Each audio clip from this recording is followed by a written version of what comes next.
Hey everyone, and welcome to the Deep Thought Podcast. Thanks for having me. Today we're going to be talking about co-parenting, Yeah, which I think is a topic that's relevant to a lot of people, for sure. whether they're going through it themselves or supporting someone who is. Absolutely. And, it's a really tough topic It is. because it involves a lot of emotions, Yeah, it's not easy. and it's not always clear what the best way to do things is. It's definitely a journey with lots of twists and turns. Right. You know, co-parenting often requires setting aside past hurts Yeah. and finding a way to work together for the sake of the kids. It's like building a new relationship almost. Yeah, in a way it is. You're Yeah. building a new relationship with your former partner, but it's focused on the well-being of your children. Right. And that can be really difficult, They can be. because you're still dealing with all the baggage of the past. Absolutely. And you're also trying to figure out how to move forward in a healthy way. Yeah, it's a delicate balance. It is a delicate balance. And one of the biggest challenges co-parents often face is navigating those differences in parenting styles. Right. And that can become really tricky when it comes to discipline. Oh, yeah. For example, imagine a child being grounded for a week in one home, Okay. but facing no consequences for the same behavior in the other. That's going to be confusing. Yeah, it creates inconsistency, Yeah. and it sends mixed messages to the child. Right. Like whose rules do I follow? Exactly. And it can also undermine the authority of the parent who's trying to enforce the rules. Yeah. It's almost like undermining the other parent. Right. Yeah. And it's not just about discipline. Yeah, it's not. It's about consistency across the board. Exactly. Everything from lifestyle choices and finances to screen time rules. You name it. Yeah. You know, one parent might be really strict about limiting screen time, Right. while the other one's more relaxed about it, Yeah. and the child is caught in the middle. Again, it's like they don't know which rules to follow. Yeah, and I can see how that would be really stressful for a kid. Absolutely. And speaking of stress, financial disparities between households can add another layer of complexity Oh, for sure. to this whole co-parenting dynamic. When there's a significant gap in financial resources between parents, Yeah. it can create tension, Yeah. resentment, Hmm. and even impact the child's well-being. Right, because one parent might be able to afford things that the other parent can't. Exactly. Like, extracurricular activities or Mhm. or even just basic necessities. Yeah. And that can lead to feelings of guilt, Yeah. inadequacy, Mm-hmm. resentment on both sides. Absolutely. It's a really tough situation. It is. And sometimes those child support agreements, Right. they might be outdated. They can be. Like maybe someone's income has changed significantly since the initial agreement, Yeah. but it hasn't been adjusted to reflect that new reality. Right. And that's where communication is key. Yeah, Because co-parenting is a dynamic process. it is. And sometimes those financial agreements need to be revisited Yeah. to ensure that they're still serving the child's best interest. So it sounds like we're painting a pretty challenging picture here. Well, it can be challenging. Yeah. But it's not all doom and gloom. Okay, good. There are definitely things co-parents can do to make this process smoother and less stressful. Okay, so tell me more about that. Well, one of the most fundamental strategies is learning to avoid unnecessary conflict. Okay. Now, I know that's easier said than done, Yeah. especially when emotions are running high, Right. but it's crucial to try to approach disagreements logically. You're asking us to be like robots. Well, not robots, but to Okay. try and detach a little bit from the emotional intensity. Right, just be calm and reasonable, Exactly. even in the face of intense emotions. Yeah. And one practical tool that can help with this is a co-parenting agreement. Okay, a co-parenting agreement. Yeah. So what is that? It's essentially a document that outlines the ground rules for your interactions, covering everything from routines, Okay. homework chores, to decision-making processes and how you'll handle transitions between homes. So it's like a roadmap for co-parenting. Exactly. Yeah. It sets clear expectations from the get-go Right. to minimize those he said, she said situations. Yeah, like we're going to avoid those conflicts It's- by just yeah, laying it all out beforehand. Right. It's all about creating a framework for consistency Right. and reducing the chances of conflict arising from miscommunication or differing interpretations. And the best part is it can be tailored to your family's unique needs. Absolutely. Okay, so It's not a one-size-fits-all solution. It's Yeah. about what works for you and your co-parent and your children. that's great. Yeah. So that's co-parenting agreements. That's one tool in the toolkit. One tool in the tool. Okay, great. Yeah.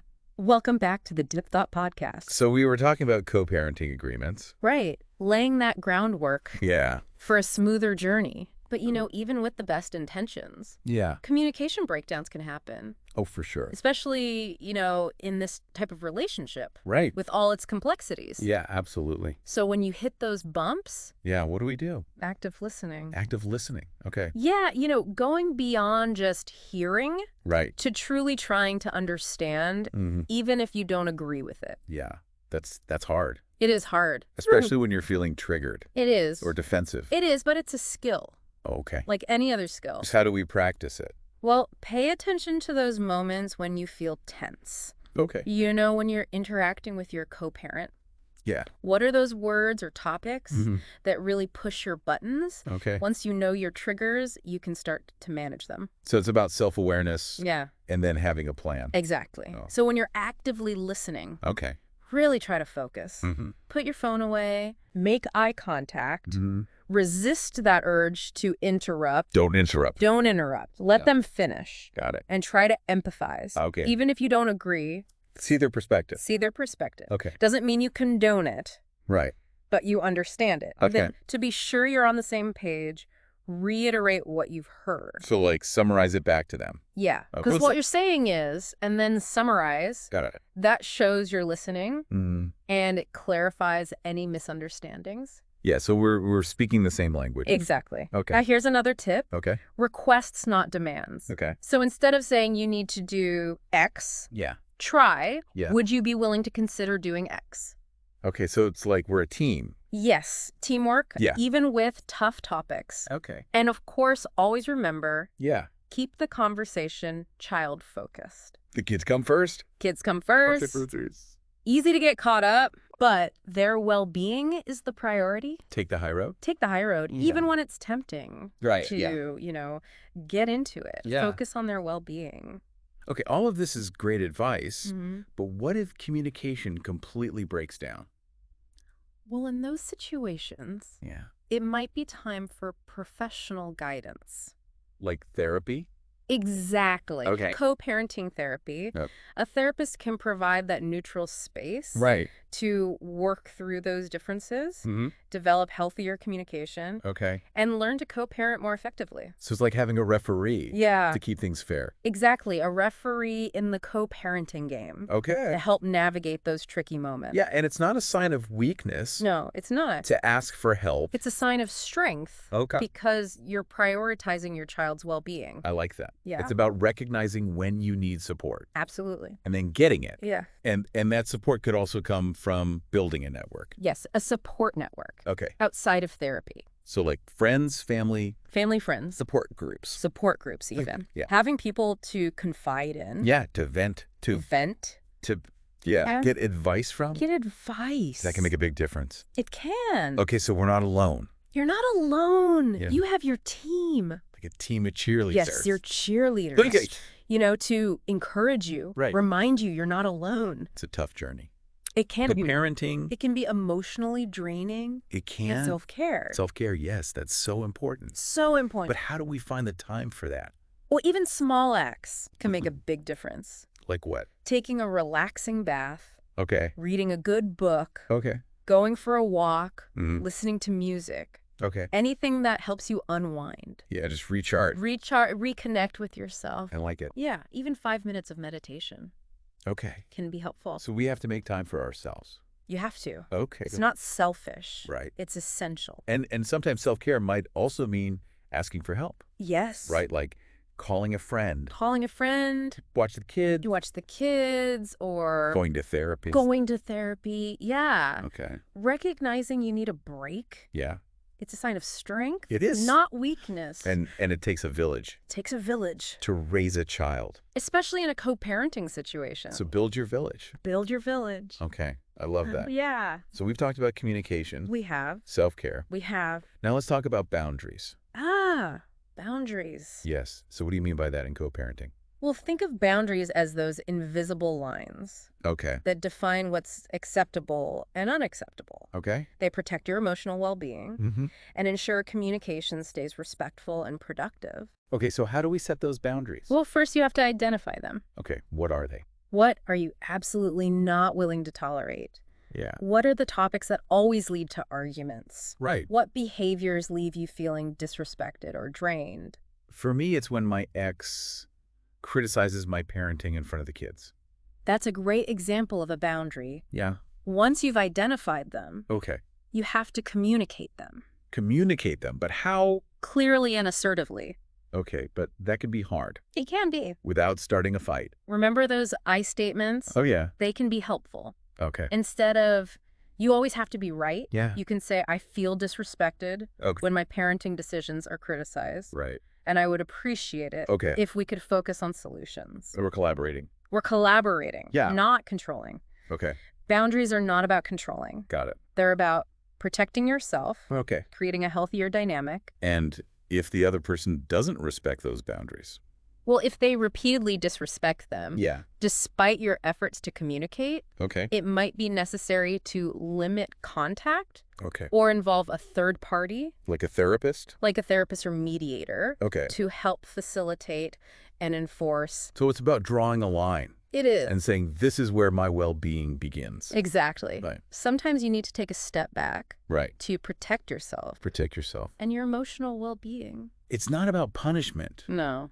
It's about creating a healthy space.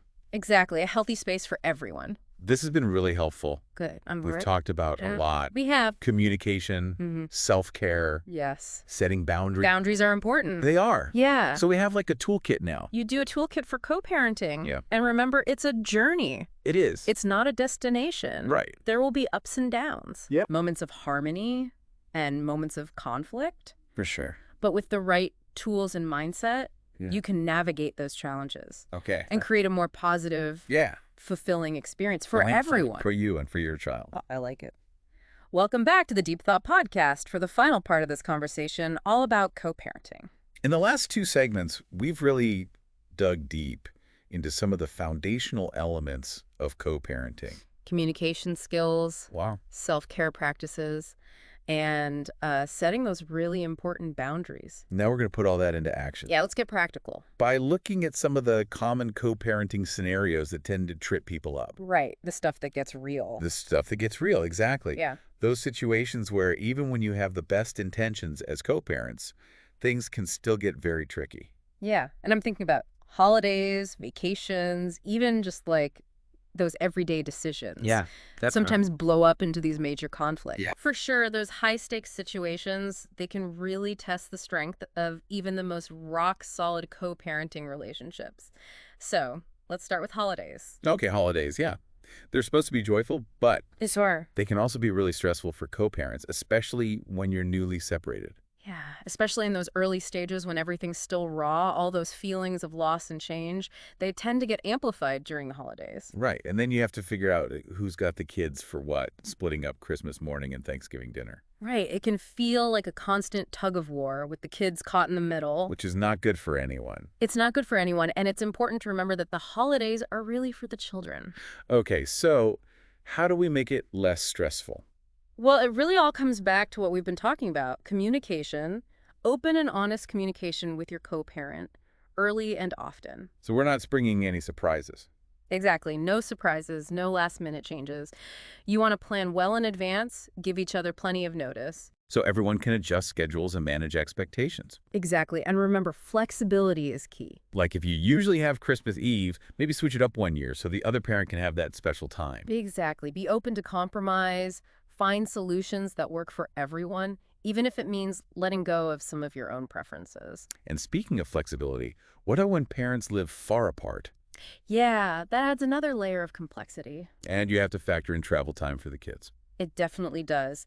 In those cases, it's often helpful to establish a clear and consistent holiday schedule. You know, maybe you alternate years for the major holidays, or one parent always has the kids for Christmas Eve while the other has them for Christmas Day. Okay, so it's predictable and everyone knows what to expect. Exactly. A predictable pattern reduces uncertainty. And as the kids get older and their needs change, you can always revisit and adjust the arrangements. Right, because what works for a toddler might not work for a teenager. Absolutely. You have to be adaptable.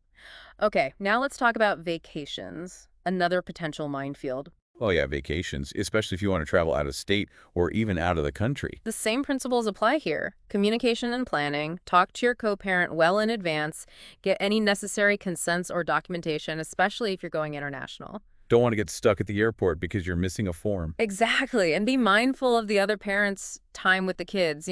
Try to schedule your trips so they don't disrupt the kids' regular routines too much. And keep the other parent informed, right? Share itineraries, Yeah. contact information just in case. Absolutely. Transparency is key. The more information you can share, the smoother the trip will be for everyone. Okay, so we've tackled holidays and vacations. Now what about just like those everyday co-parenting situations? The everyday stuff, that's where the real work comes in. Disagreements about homework, chores, bedtime, screen time. All that stuff that can really drive you crazy. Yeah, it's easy to get caught up in those power struggles. Because it feels personal, you know? Like they're doing it just to annoy you. I get it, but sometimes the best strategy is to simply pick your battles. Ask yourself, is this really worth fighting over? Okay, so choose your battles wisely. Exactly. Focus your energy on the things that truly matter, like your child's well-being and safety. And when you do need to address something, remember those communication skills. Yes, active listening, calm tone, even when you're feeling frustrated.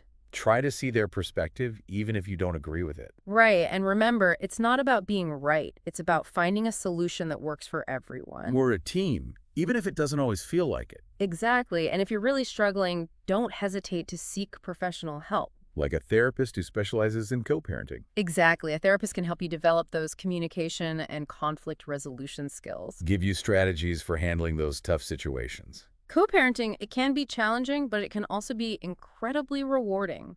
You're not alone in this journey. There are resources to support you, and with patience and perseverance, you can create a really positive environment for your children. That's a great note to end on. Thanks for joining us for this deep thought session on co-parenting.